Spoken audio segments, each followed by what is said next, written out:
नमस्कार, left times TV देख रहे हैं। इस वक्त नगरोटा बगुआ विधानसभा क्षेत्र अमत्राड़ में पहुंचे हैं। भाजपा में 3 बार रहे भाजपा के पूर्व विधायक चौधरी रामचंद्र भाटिया के अंतिम यात्रा पर यहाँ पर आरएस वाली पूर्व मंत्री सरवीण चौधरी, पूर्व विधायक अरुण कुमार कुका, अन्य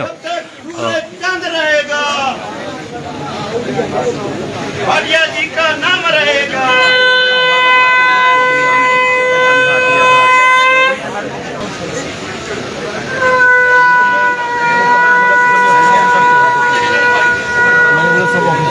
रामचंद्र भाटिया जी बहुत पुराने लीडर्स थे। जहाँ तक मुझे याद है कि 82 में पहली बार वो विधायक बने और 5 चुनाव उन्होंने लड़े, जिसमें से 3 जीते। और हमेशा ही उन्होंने कांगड़ा जिला में अपनी राजनीति को देखते हुए बहुत सारे लोगों का भला किया।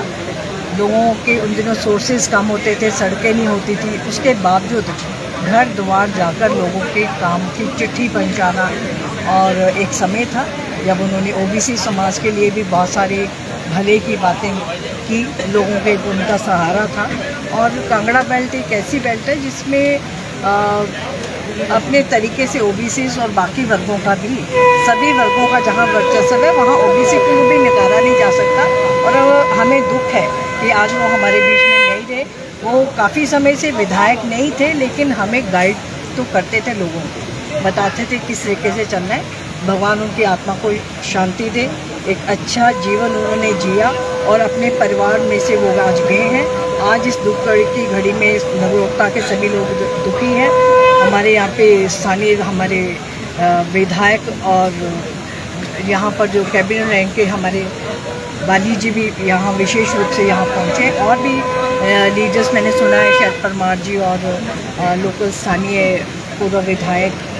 और विशेष रूप से मैं धवाला जी से मिली हूँ। धवाला जी ने भी अपने तरीके से रामचंद्र भाटिया जी को अपने उद्गार पेश किए हैं। इस दुख की घड़ी में हम सबको, परिवार को इस दुख को सहने की शक्ति परमात्मा दे, इसकी कामना करनी चाहिए।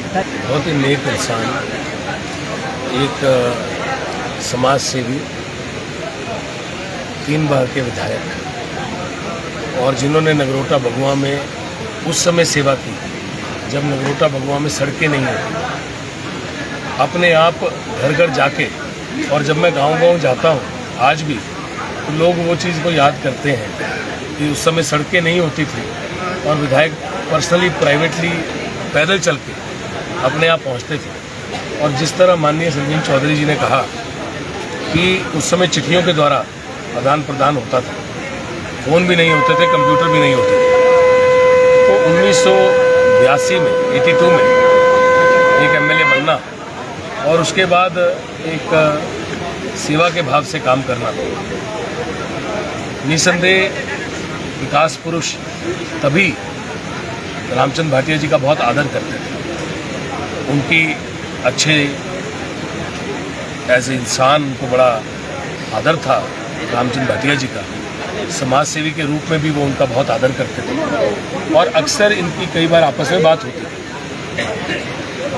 इन लोगों के अंदर एक चीज़ कॉमन थी, वो थी कि ये नेक दिल के इंसान थे, लोगों के लिए समर्पित थे, सोचते थे।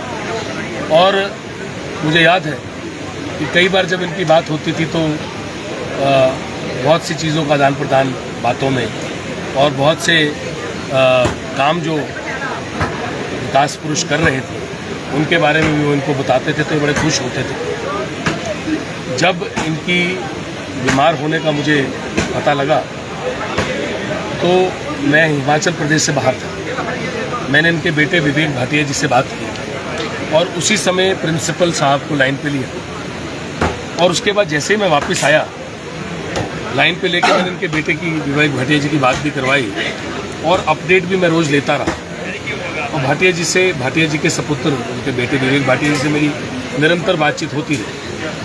और जैसे मैं वापस आया, फिर मैं हॉस्पिटल गया, उस समय इनकी हालत थोड़ी गंभीर थी और इनकी धर्मपत्नी बहुत ही अच्छी और बहुत ही सरल माँ, वो उनकी आंखों में मैंने कहीं ना कहीं वो दर्द देखा बहुत देर में उनके साथ बैठा और मुझसे यही पूछ रहे थे कि क्या ये ठीक हो जाएंगे। और मैंने उनको कहा कि जब इतने मजबूत आदमी होते हैं और इतने बड़े समाज सेवी होते हैं और ज़िंदगी में लोगों के लिए जिन्होंने कार्य किया होता है उनको वो बहुत मजबूत होते हैं, वो लड़ते हैं। तो वो मेरा ये मानना था कि इन्होंने लड़ना है।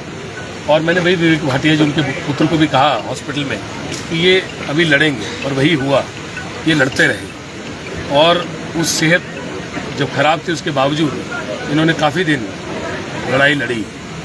अब ये जो निधन इनका हुआ है इससे ना सिर्फ नगरोटा भगवा बल्कि आसपास के विधानसभा क्षेत्रों में भी भाटिया जी का जिनके साथ रिश्ते रहे उनको इससे बहुत दुख पहुंचा है। और नगरोटा भगवा परिवार जो कि पूरी विधानसभा है उसको तो बहुत ही ज़्यादा इसका दुख है कि एक समाज से भी एक अच्छे इंसान चले गए। और मैं, मेरा पूरा परिवार, मेरे माता पिता दोनों सबके सब आज दुखी होंगे।